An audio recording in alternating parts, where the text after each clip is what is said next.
Celebrities in the basement, the place to be.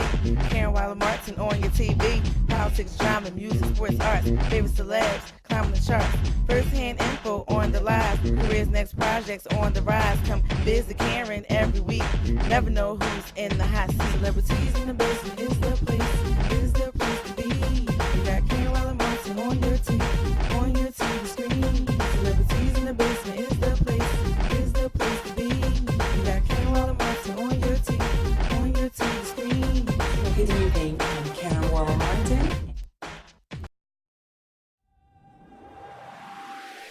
Da da da da da da da da da da da da da da da.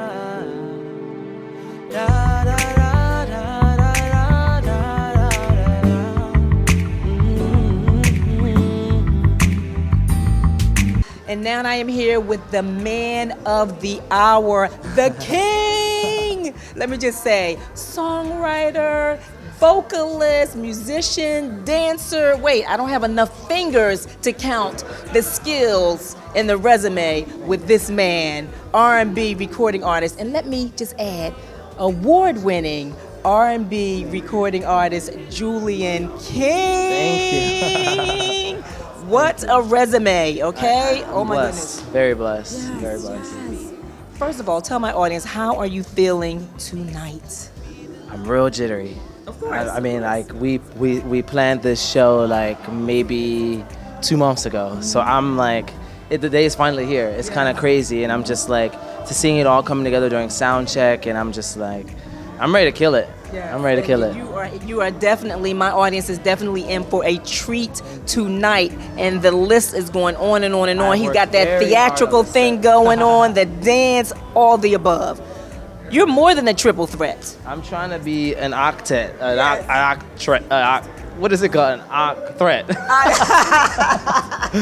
You're absolutely that. Oh, thank So you. tell my audience, let's just go back to the beginning. Okay. At what stage in your life, as a child, I'm sure, you knew that this was the career for you?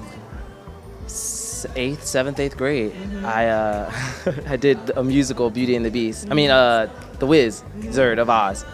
And I was we represent the yes, vibe, the you know, Munchkins. and I had never, I mean, I had grown up in church, so, you know, I'm used to singing and stuff, but that was the first time it was like a production, and I was like, oh, I got my little jumper, and I had my little straw, and I was like killing it. And I was like, yo, I love this feeling. I love the way that the audience, the energy they gave me, and how I was just able to live in that moment and kind of step outside of who I was. And Yes, to me that was instant, kinda like, that instant gratification. it was Yes. it was great. And ever since then, I was like, yo, this is dope. Like, I can do this. This feels great.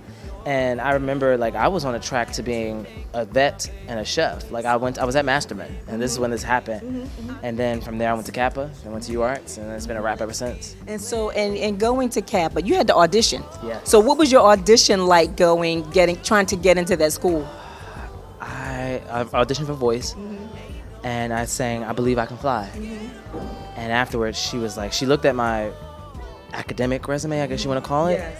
And I was at Masterman, so all of my grades were like, boom. I had applied to Central, Masterman, LA, and Kappa, and I had gotten into all of them. And she was like, "You're pretty smart. I don't know if you'll come here, but are you sure you want to come here?" And then I came, and then it's been a wrap ever since. That's awesome, awesome. So tell me, what are your parents? How you know, some people in the arts, the parents are like, oh no, you need to go with a traditional career. No, yeah, What was that like growing up in the household? Some of the most supportive family.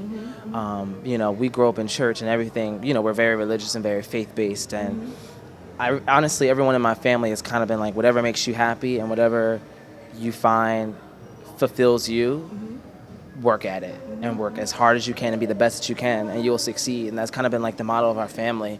And so we have multiple business owners and pastors and everything. So it's been really great, because I mean, I chose a really, really tough career, but I will say that I've been very fortunate, very blessed to be in the spaces that I've been. So I'm very grateful. Yes. So tell my audience, okay, about tonight's show. You said you started planning 2 months ago. Yeah. Tell me the process. How was that process for you? So the process pretty much starts as soon as I get my set list together, which typically takes like 3 weeks for me to go back and forth between my MD. As soon as that's set, I get my dancers, and then I go over transitions in my head, and then it's the costumes and the everything else. And that's pretty much how it goes. As soon as I get set list, then dancers, then rehearsals and show.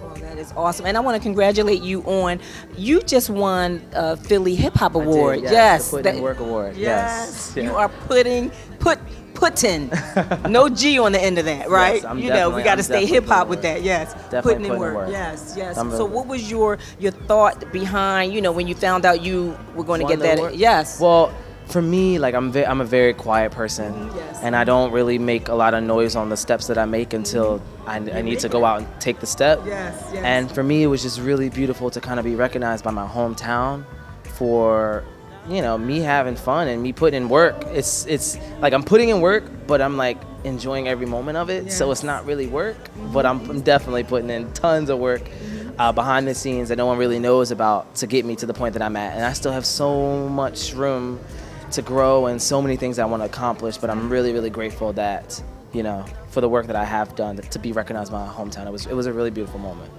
Tell my audience, you talk about behind the scenes. How did you go about selecting your dancers? Well, I've been grateful to have dancers who are friends of mine, very close friends of mine. Between Kappa and University of the Arts, I mean, I know a plethora of vocalists, dancers, musicians. So I honestly send texts, make phone calls like, yo, help your brother out. And then that's how it goes. Yes. Who are some of the producers actually helping you get your music heard? So some of the producers are Ivan Barrios, B.A.M, Brian Michael Cox, and these people have, man, they've worked with Chris Brown, Chrisette Michele, Usher, Mary J. Blige, Jermaine Dupri, Beyonce. Like it's very funny because you couldn't have told me when I really seriously started this about 4 or 5 years ago, like the whole career, that I would be having music by Brian Michael Cox and Ivan Barrios, who is a former Philadelphia Grammy chapter president. You couldn't have told me that. So I've just been really blessed. That whole EP called Sing For You, which is available on SoundCloud, it came, God, that's all I can say. God really kind of orchestrated that whole thing, and I'm really grateful. I really am. Now let's talk about the song Unforgettable, because Yes. that is the theme for tonight, right? Yes, it Yes, is. let's talk about that. Where did the inspiration come from, and what So- made you have that the title for tonight's show? Well, pretty much the song Unforgettable, you know how you're like dating around and then it's that one special person, whether it be a male or female, whoever's watching. You find that one person that really makes you happy, really excites you, really you can't stop thinking about, and they're really unforgettable. And with each and every show that I do, I try to make my nights unforgettable. I try to make it an experience that someone will really remember, an experience that someone will want to go yell to their parents, yell to their neighbors, yell to their family and friends.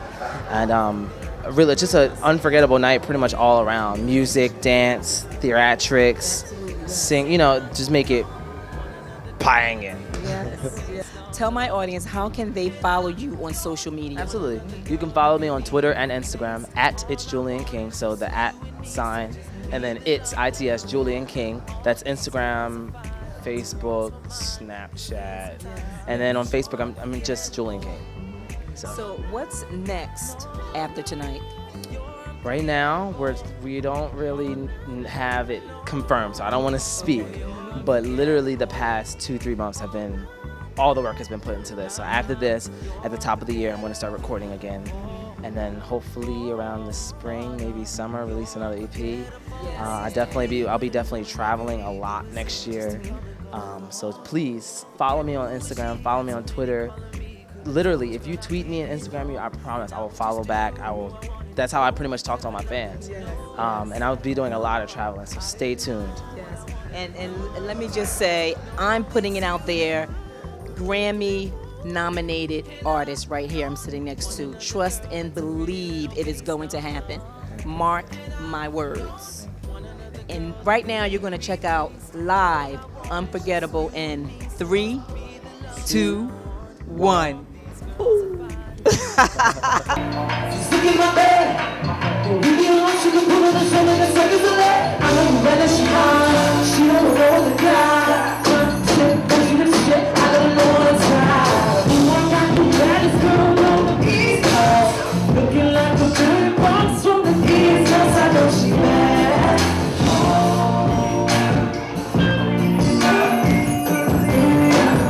All the shooters on the East Coast. Every time she's high, I don't see time to my mind. 'Cause damn, she's so fine. Can you believe she's mine? Hard to believe she's mine. And all I do is show it to the world. I don't need no one to do this. She's mine.